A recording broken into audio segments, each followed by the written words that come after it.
the United States and the President of Ukraine.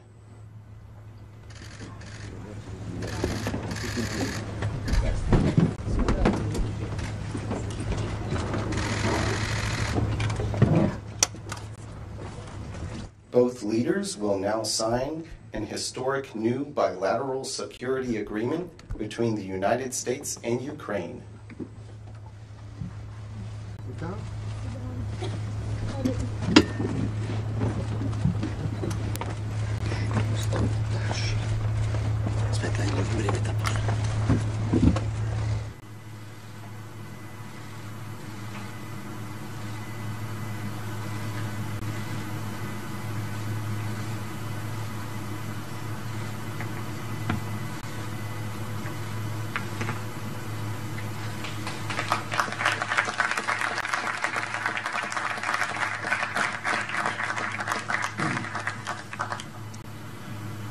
Good evening, everyone.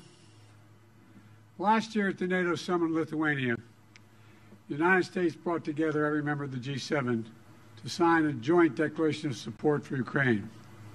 25 additional countries joined us quickly.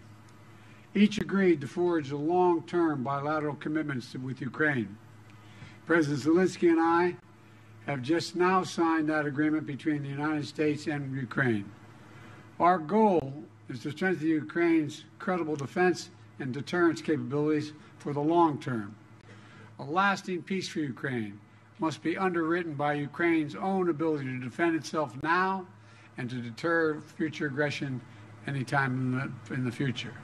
The United States is going to help ensure that Ukraine can do both, not by sending American troops to fight in Ukraine, but by providing weapons and ammunition, expanding intelligence sharing, continuing to train brave Ukrainian troops at bases in Europe and the United States, enhancing interoperability between our militaries in line with NATO standards, investing in Ukraine's defense industrial base so in time they can supply their own weapons and munitions, working with Ukraine's partners to build a future force that is strong, sustainable, and resilient, and supporting Ukraine's economic recovery as well as its energy recovery, after Russia has repeatedly targeted Ukraine's energy grid with massive attacks in the futile attempt to break the will of the Ukrainian people. All these lines of efforts and others are laid out in this agreement. Additionally, the G7 achieved a significant outcome this week on the matter of Russia's frozen assets in Europe and other places outside of Russia. Back in 2022, 2 days after Russia's invasion, members of the G7 and the European Union worked together to freeze $280 billion in Russian central bank funds outside of Russia. I'm very pleased to share that this week, the G7 signed a plan to finalize and unlock $50 billion from the proceeds of those frozen assets, to put that money to work for Ukraine. Another reminder to Putin, we're not backing down. In fact, we're standing together against this illegal aggression. The agreement that President Zelenskyy and I just signed also lays out our shared vision for a just peace, a peace rooted in the UN Charter and the principles of sovereignty and territorial integrity, a peace with a broad base of support around the world that holds Russia accountable for the damage it has done in this war. We will see this vision strongly affirmed at the historic peace conference happening in Switzerland this weekend, where Vice President Harris will represent the United States. Finally, this agreement accelerates Ukraine's integration into the European and transatlantic communities. It includes major commitments from Ukraine to implement democratic, economic, and security reforms in line with the European Union's accession goals and NATO's programs of reform. While we take this step, the United States is also intensifying pressure on Russia. Yesterday, the U.S. Treasury Department made clear any bank anywhere in the world that deals with sanctioned Russian banks, companies, or individuals risk being sanctioned themselves. And we announced roughly 300 new sanctions on individuals and companies that are helping Russia with the war effort. They include key parts of Russia's financial sector. I'll wait till it goes over.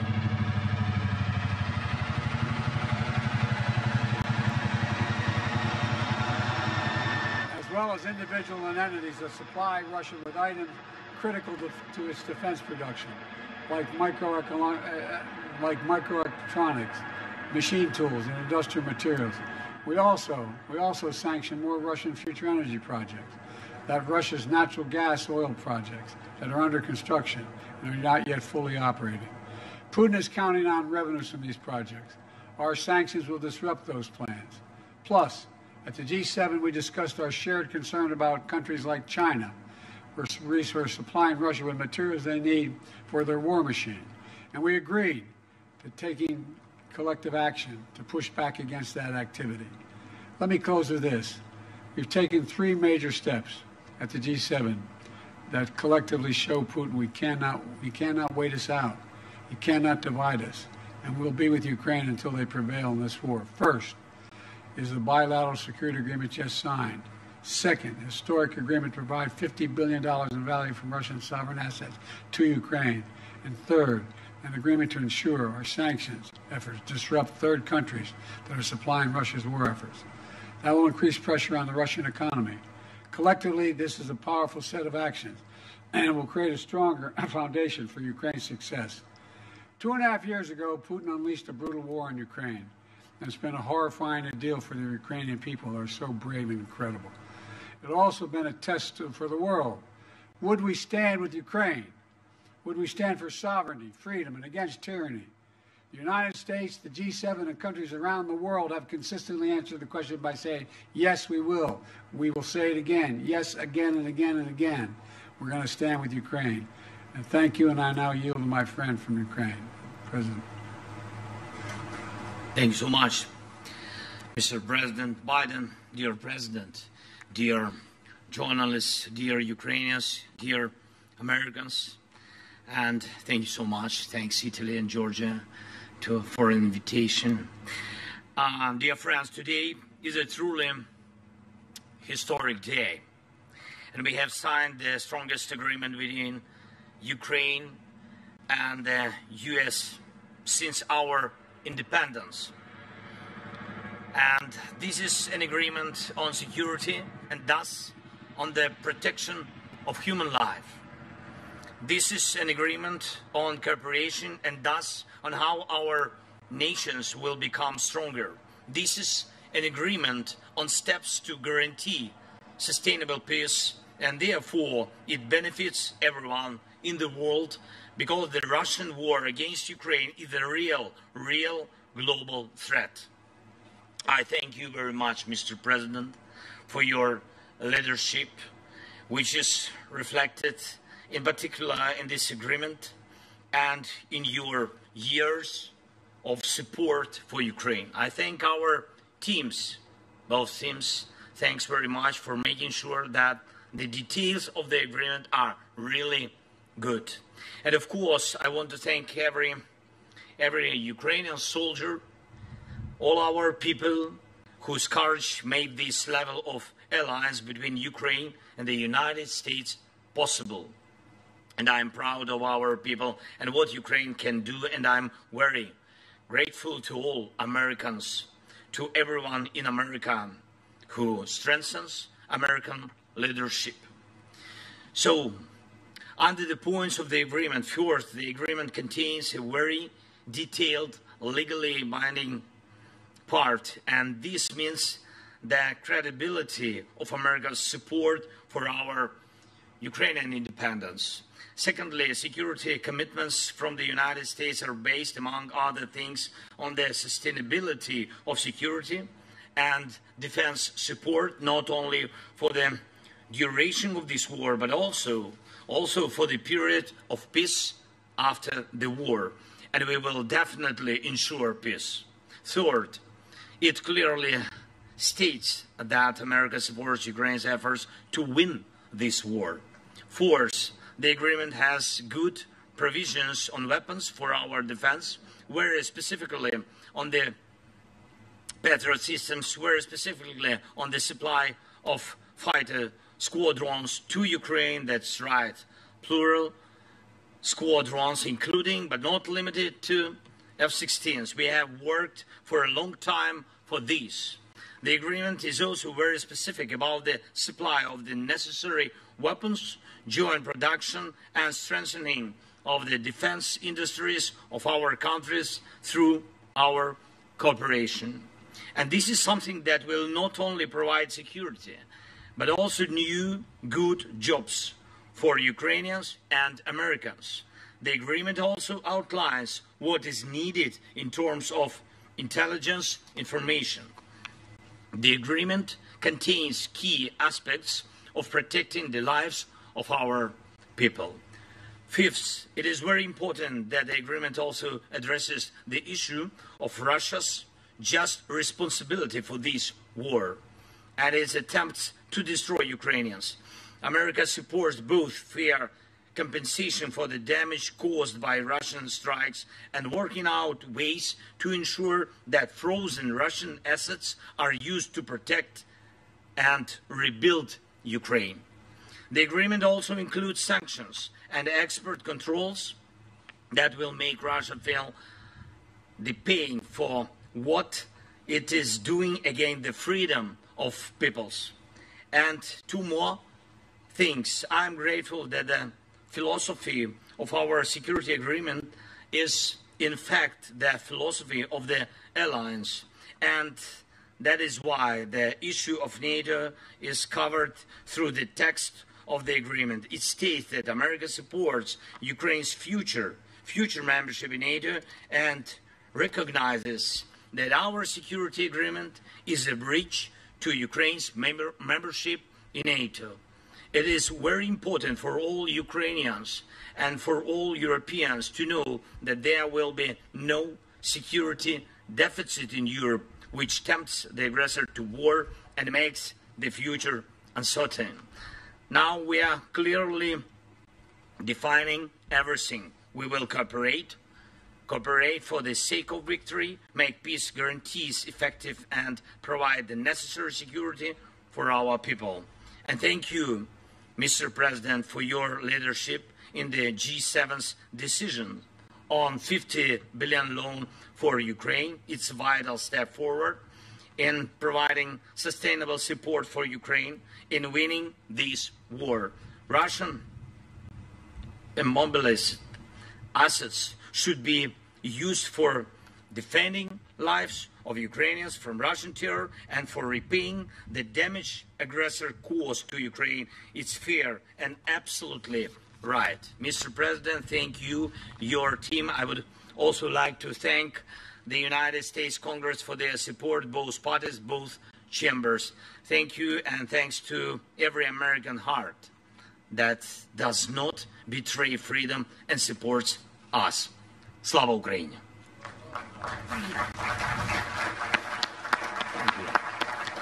Now what we'll do is we're going to take two questions from American reporters and a question each from two American reporters and a question each from two Ukrainian reporters. The first person I'm going to call on is Colleen Long of the Associated Press. Thank you. Thanks, Mr. President. About 2 weeks ago, you changed course to allow Ukraine to fire U.S. weapons into Russia. Given the reported successes, would you consider further expanding the parameters on U.S. weapons into Russia, even despite your concerns about escalation? And on the news from home, you're going through something that so many American families go through, the intersection of addiction and the criminal justice system, but you're not like most families. Was your son able to get a fair trial? Do you believe the Justice Department operated independently of politics? And for President... Let me answer your question and you ask his question, okay? With regard to the first question, it is clear that the near abroad, meaning just across the line of the border with Russia and Ukraine, that it makes a lot of sense for Ukraine to be able to take out or combat what is coming across that border. In terms of longer-range weapons into the interior of Russia, we have not changed our position on that sort. With regard to the question regarding the family, I'm extremely proud of my son Hunter. He has overcome an addiction.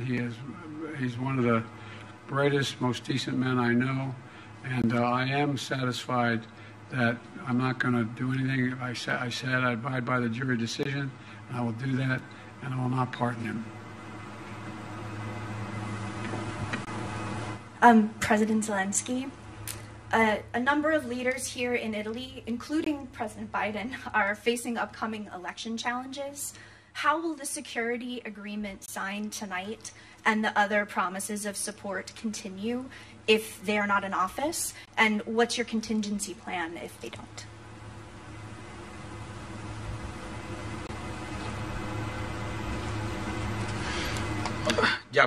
Thank you for this question. May I ask?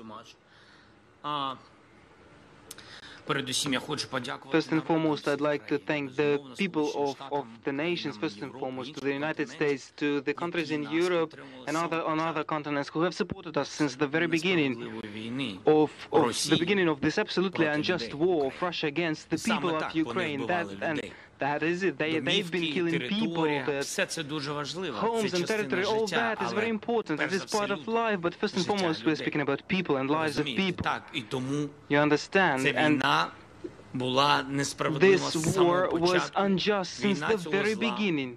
The war of this evil, whose name is Putin, the war against the people of Ukraine. And he has killed so many people. To say that it is not him, there was a military man who did it. The last one is just an instrument of his, and he's playing this instrument, and therefore it is important for us that since the very beginning we were supported by people, by nations, because they understood that we share common values. We simply want to live, and the people understood. They imagined what will happen if such evil attacks them, and therefore we were supported by people. And I thank President Biden and other leaders who, since the very beginning of the invasion, Putin's invasion, started to support us. They, based on their values, they were based on the voice of their people, and it is impossible without people. And I am sure that this nation chooses leaders and presidents, and it seems to me that no matter whom the nation chooses, first and foremost, it seems to me that everything depends on the unity within this or that state. And if the people are with us, any leader will be with us in this struggle for freedom.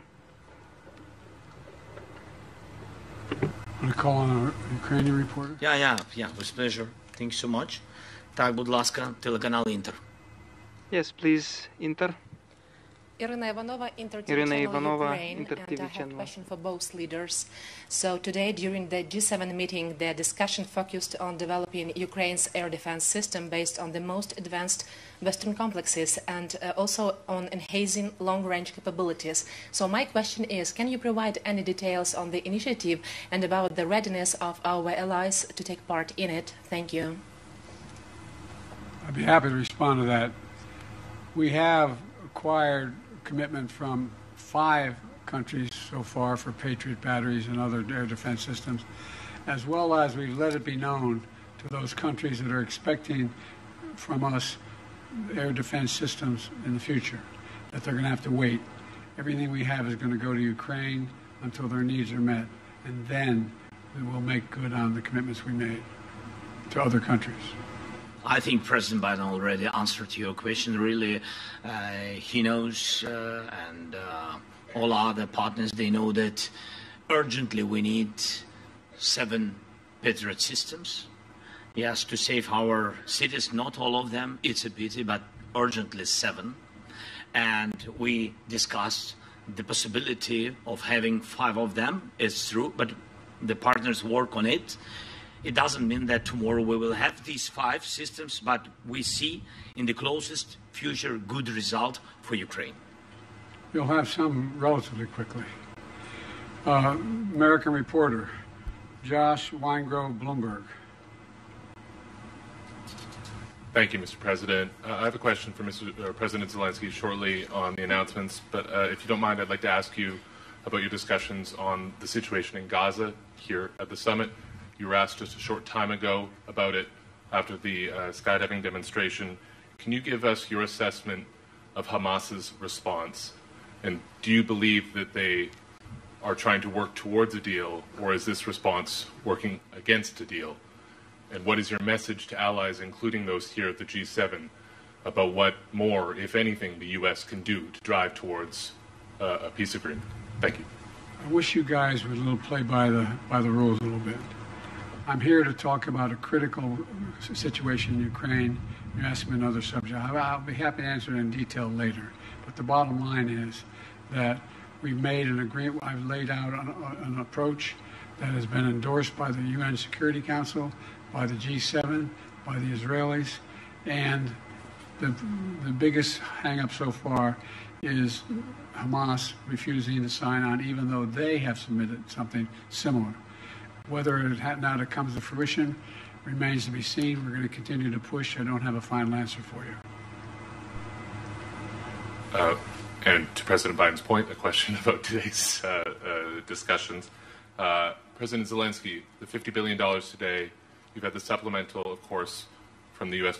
Congress recently. Can you give us an assessment of the situation on the battlefield right now, and what has been given now? How long will this get you in terms of either stopping the Russian advance or making headway on this? And how long will it last you if indeed future leaders or current leaders are unable to reach consensus on further aid packages? And President Biden, I'd welcome your assessment of the situation currently on the battlefield and what difference the supplemental has made as well, sir. Thank you.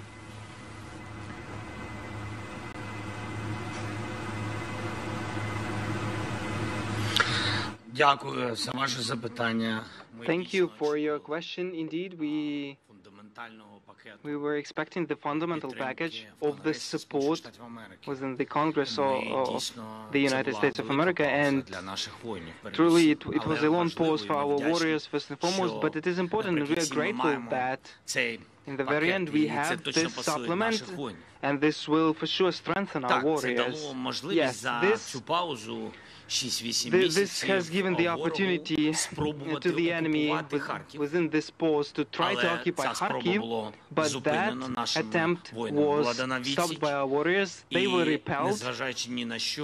The enemy was repelled, and we, despite everything, disrupted all their plans, and it seems to me that that is the most important thing.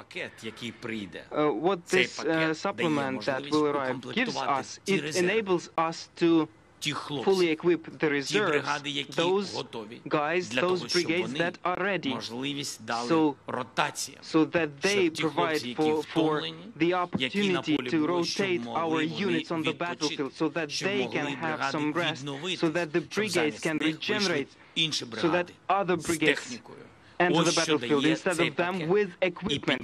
This is what the supplement gives them. So the raise of morale, but also the raise of strength of our brigades. And it seems to me that this is the most important. For how long this will be enough? Look, we without package have been holding the lines for 8 months, and the Russians had no successes. And therefore, the question on for how long it will be enough? No, I think the question has to be for how long the unity will last. The unity in the United States together with the European leaders.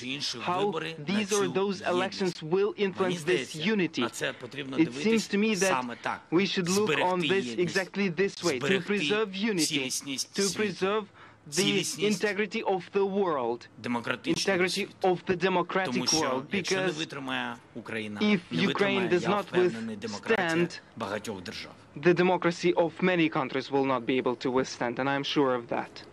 By the way, the idea that we had to wait till we passed the legislation overall, even held up by a small majority of our Republican colleagues, was just terrible. And there's a lot more money coming beyond what's already come in the other tranches that are available now that we passed the legislation. So they'll have what they need and get it there as quickly as we possibly can. Thank you so much, Mr. President. Telegraph, будь ласка. Telegraph, please. Good evening. My name is Yaroslav Zharin of Telegraph UA. Thank you for this opportunity. I have a long way from Kiev and have enough time to prepare such long question. Firstly, to Joe Biden. Mr. President, the additional Ukraine Supplemental Appropriations Act that you signed mandated the submission of strategy war for the war in Ukraine within 45 days after its enactment. This deadline passed on June 8th, and now yet the international community has not seen this strategy. Has it been developed? And if the strategy is classified, what step does your administration plan to take to hasten Ukraine victory in the war? It's my first question. The second will be to the President. What was the last part of your question? Has it been developed, this strategy, and what steps does your administration plan to take to victory Ukraine in the war? The steps we're going to take to make sure that Ukraine has victory and that Russia does not prevail is continued support. What we just signed. We signed that, and a significant number of nations have signed it. We have convinced the G7, we've got support of the G7, and quite frankly, 48 other countries. We sat with the Prime Minister of Japan, South Korea. We have 50 nations have signed up beyond the NATO and the G7. And so we're going to stay as long as it takes. With regard to the plan, that is a plan in process now. We're discussing with our Ukrainian friends exactly what it would be. We have a lot of movement toward that. We know the outlines of it. We have not done the detail of it all. But we know what Ukraine is capable of doing when given the material to defend themselves, and that's exactly what they're doing now. І друге запитання до президента Зеленського. And my second question is to President Zelenskyy. It will be in Ukraine. And recently you have made a couple of sharp statements regarding China, and there are rumors in press regarding the possible supplies of Russia's weapons to China. Apart from that, China is actively promoting its own peace plan among certain countries. What are the motives of Beijing now, and would it be possible to change the vision of China regarding our war, and which role the US can play in this? And the final question is China a partner of Russia in these crimes that it commits? Yes, I understood that your trip was long.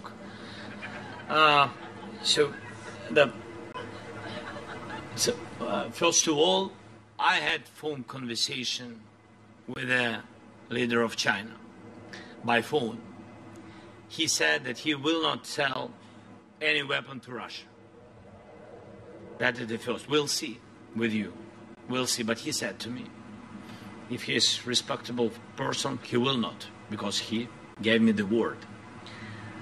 The second, you know very good with details our peace formula. It's very open for everybody, basing on charter, yes, UN, and you know that it bases on next principles: territorial integrity, sovereignty, nuclear security, food security. If China has alternative view on it, it can prepare alternative peace formula. If we share common views on it, like with globally with all the world, I think so. So if they share the same way to peace, we will find dialogue. By the way, China is not supplying weapons, but the ability to produce those weapons and the technology available to do it. So it is, in fact, helping Russia. Thank you all so very much. Appreciate it. This concludes our press conference. Thank you, everybody.